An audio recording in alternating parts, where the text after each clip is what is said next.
नमस्कार, मैं मनभूषण कुमार आप सबों को मैं अपने YouTube चैनल पर स्वागत करता हूँ। भारत में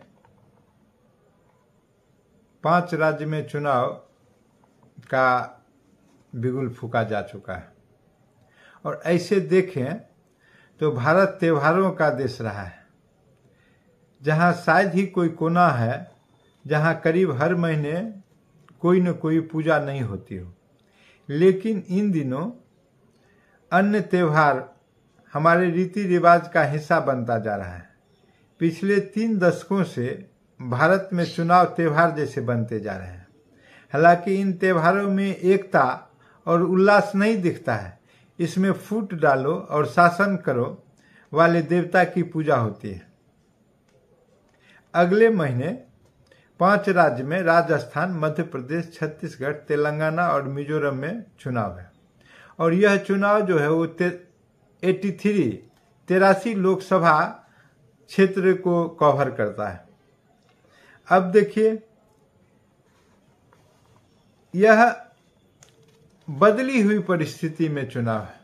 भाजपा की अगर हम बात करें तो पुराने समय में जो आडवाणी, वाजपेयी और आडवाणी का युग हुआ करता था, तो उस युग में शक्ति विकेंद्रित होती थी। मौजूदा नेतृत्व अधिकारों के विकेंद्रीकरण पसंद करता था। आज नई भाजपा है जिन्होंने अभी तक कोई बड़ी चुनाव सफलता नहीं दिलाई है और उधर पुराने नेताओं से छुटकारा पाया है। वाजपेयी जब पार्टी के सबसे बड़ा चेहरा होते थे तब प्रदेश में बहुत छोटे नेता चमक रहे थे, जिसमें नरेंद्र मोदी की चमक सबसे ज्यादा थी। तब राज्यों में शिवराज सिंह चौहान, शांता कुमार, केशुभाई पटेल, प्रमोद महाजन, येदुरप्पा, मदन लाल खुराना, कल्याण सिंह, राजनाथ सिंह, नितिन गडकरी, वसुंधरा राजे, उमा भारती, भैरव सिंह शेखावत जैसे अन्य नेता अपना सितारा बुलंद कर रहे थे। पहले 5 प्रदेश फिर पूरा देश की राजनीति इन्हीं नेताओं के दम पर रची गई थी। भाजपा ने वाजपेयी नेतृत्व में 5 राज्य जीते और मोदी के नेतृत्व में लगभग दर्जन भर और राज्य जोड़ दिया। उसमें योगी आदित्यनाथ को छोड़ उनका कोई भी मौजूदा मुख्यमंत्री चुनाव जिताने में सक्षम नहीं है। वे मोदी और अमित शाह पर निर्भर करते हैं। आखिर भाजपा को हो क्या गया है? इस प्रकार से मोदी राष्ट्रीय स्तर पर राजनीतिक विरोधियों के खिलाफ उनके तुरुप के इक्के और ब्रह्मास्त्र हो गए हैं, जिनमें 2024 के चुनाव की संभावना बढ़ेगी। लेकिन स्थानीय स्तर पर निष्ठावान और स्वीकार्यता वाले नेताओं की संख्या घटी है। उनका मुश्किल बढ़ता जा रहा है। यह उलझन कर्नाटक के चुनाव में दिखी है, जहां मोदी की सभाओं में भारी भीड़ जुटने के बावजूद हार मिली। पिछले लगभग 30 विधानसभा चुनाव का विश्लेषण से पता चलता है कि इन राज्यों में भाजपा की मारक क्षमता कम हुई है। बेशक प्रादेशिक चुनाव के पहले चरण में उसने राज्यों में अपनी झोली में डाला था,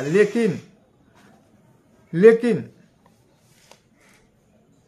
मोदी के करिश्मे का कमाल था कि वर्ष 2017 तक लोकसभा 20 राज्य में भाजपा अकेली या सहयोगी दलों के साथ राज्य कर रही थी। 2018 में इन्हें चुनाव गंवाना पड़ा, जब कांग्रेस ने मध्य प्रदेश, छत्तीसगढ़ और राजस्थान में उससे सत्ता छीन ली।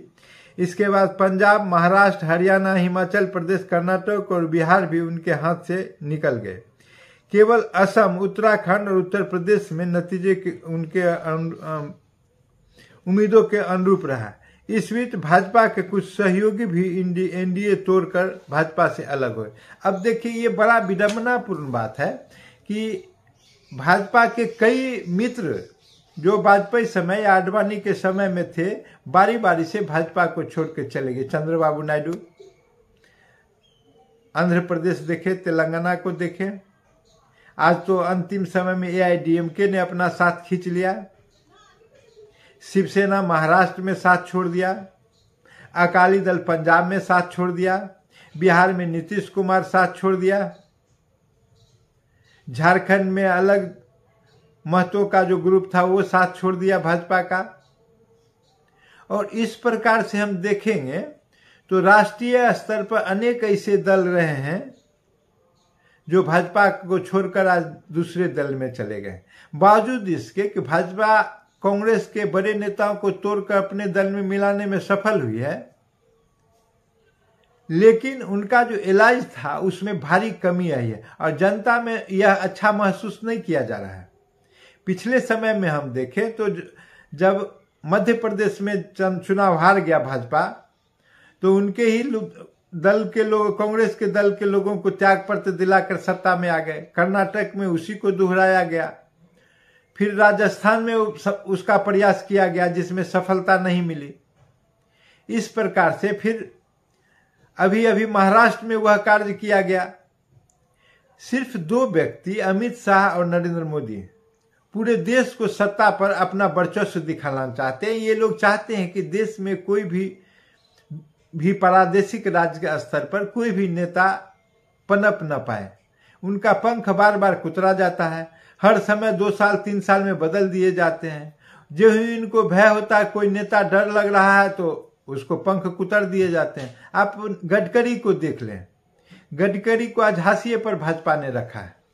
आखिर इसका क्या मतलब है? उनको संसदीय बोर्ड तक से निकाल दिया। आज संसदीय बोर्ड की स्थिति यह है कि कोई जानता नहीं है कि भाजपा के संसदीय बोर्ड में कौन कौन लोग हैं। आज संसदीय बोर्ड की महत्ता भी बिल्कुल कम हो गई है।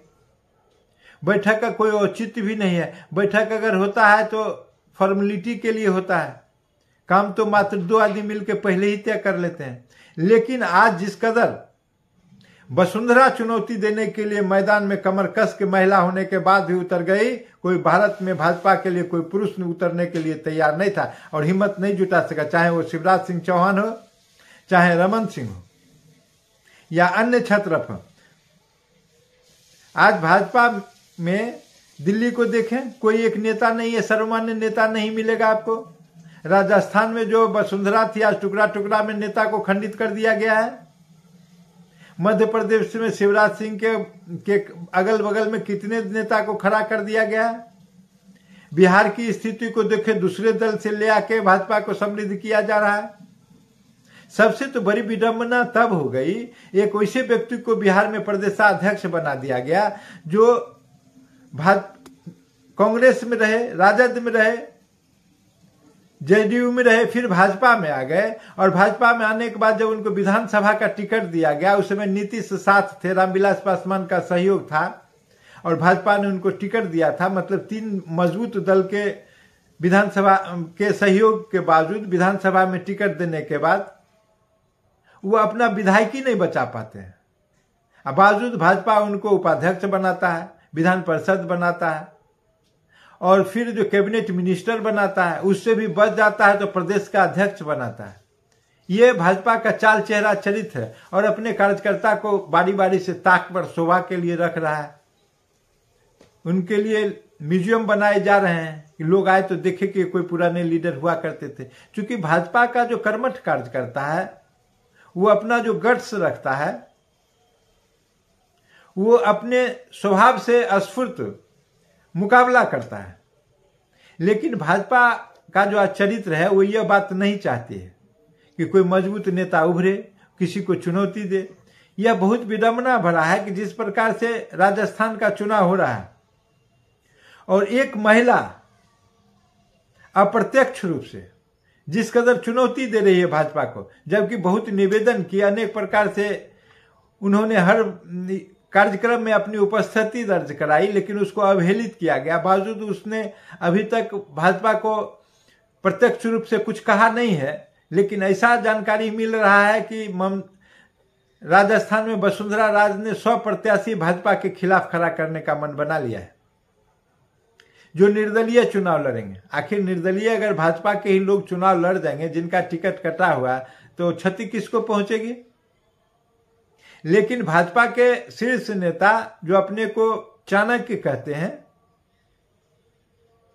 चंद्रगुप्त कहते हैं, उनके लिए भी यह यक्ष प्रश्न है।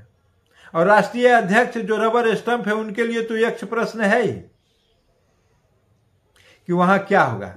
यह अध्यक्ष का अचानक का दोनों का फेल्योर है कि एक संगठनकर्ता के रूप में उन्होंने समायोजन राजस्थान में नहीं बैठा सका, बावजूद इसके कि यह तो मध्य प्रदेश में भी इसकी पुनरावृत्ति हुई है।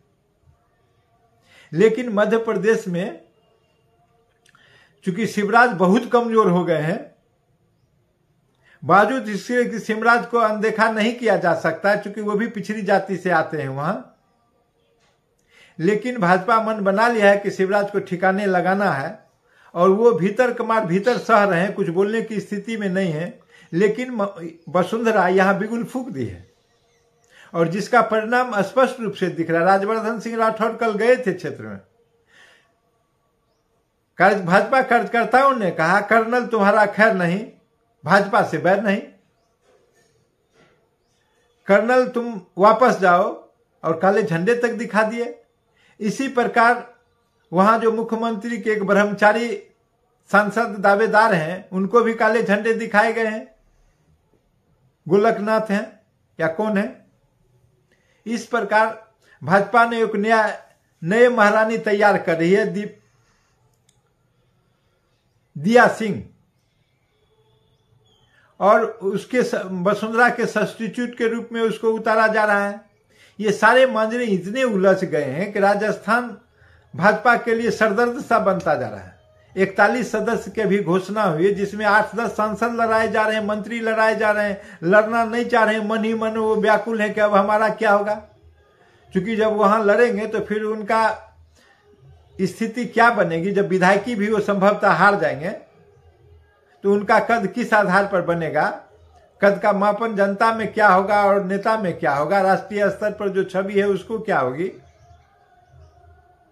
यह स्थिति है। और मध्य प्रदेश में भी ज्योतिरादित्य सिंधिया को भी विधानसभा चुनाव लड़ाने की बात हो रही है। सिंधिया नहीं लड़ना चाह रहे हैं जबकि उनकी बुआ जसोधरा ने हाथ खड़ा कर दिया है। यह बड़ी भयावह स्थिति है। यह सेमीफाइनल अगर भाजपा 4-5 राज्य में जीत जाता है तो अगला टारगेट ज्योति आदित्य होंगे, अगला टारगेट योगी आदित्यनाथ होंगे जो उत्तर प्रदेश के मुख्यमंत्री हैं। उनके बढ़ते हुए कद से केंद्र में बैठे हुए अनेक नेता घबराए हुए हैं। यह अगर चुनाव 5 राज्य में भाजपा जीतने में 3 राज्य में भी सफल होती है तो योगी आदित्यनाथ का बदलना भी लगभग तय है, क्योंकि उनके जिस कदर कद बढ़ रहे हैं, कार्यक्रम कर रहे हैं, वह केंद्र के नेताओं की आंखों में खटक रहा है। इसका कारण एक मूल है कि सभी लोग प्रधानमंत्री पद पर अपना नजर गड़ाए बैठे हुए हैं, बावजूद इसके कि लोग कहते हैं कि अगली बार कोई 2024 में वैकेंसी नहीं है। निश्चित रूप से 2024 में नरेंद्र मोदी तो रहेंगे, लेकिन 29 के बाद क्या होगा। जो लोग मन में बनाए हुए लावा फोड़ते रहते हैं उनके लिए 2024 के चुनाव तो थोड़ा आसान हो सकता है, लेकिन 2029 का चुनाव और भी भयावह होगा, क्योंकि 3 बार जो है केंद्र सरकार की इनकम्बेंसी होगी। साथ में मोदी का नेतृत्व भी कम हो जाएगा, चमक धमक भी मोदी का संभवतः 29 तक कम हो जाएगा। अगर भाजपा समय रहते नहीं संभल सकी और राजस्थान जैसी घटना का पुनरावृत्ति होते रहा, अब वसुंधरा जैसे मजबूत नेता अगर चुनौती देने के लिए कमर कस के मैदान में उतरती रही तो निश्चित रूप से भाजपा का बंटाधार होने वाला है। इसलिए भाजपा को चाहिए कि अपने छोटे छोटे नेता को बढ़ाए, आयातित नेता का कद कम करे और आयातित नेता को एक लक्ष्मण रेखा के भीतर ही रहने दे। नहीं तो जिस कदर अपने नेता की कीमत पर, अपने नेता के मान मर्दन कर, मसल कर आयातित नेता को सर पर बैठाने का काम कर रहे हैं, वो भाजपा के लिए दुर्भाग्यपूर्ण बात है। भाजपा के नेता के लिए अभी भी समय है, बुद्धिमत्तापूर्ण निर्णय ले। सिर्फ इस विषय में निर्णय नहीं ले कि उनका भविष्य क्या होगा, अपने भविष्य की चिंता करते हुए अगर राज्य में निर्णय लेंगे, राज्य में छत्रप को नहीं बढ़ने देंगे तो उसका भविष्य क्या हो सकता है। क्योंकि आज जो भी नेता है वो वाजपेयी सरकार और के समय में और आडवाणी के अध्यक्षता के कार्यकाल में बढ़े फले फूले, तब आज कुछ नेता नजर आ रहे हैं। अगर आडवाणी भी यही सोचे होते कि राज्य स्तर पर नेता को हम पनपने नहीं देंगे, तो आज नरेंद्र मोदी जैसा नेता पैदा नहीं होते। अगर यह वीडियो पसंद आया हो तो इसे सब्सक्राइब करें और बेल आइकन दबाने का काम करें।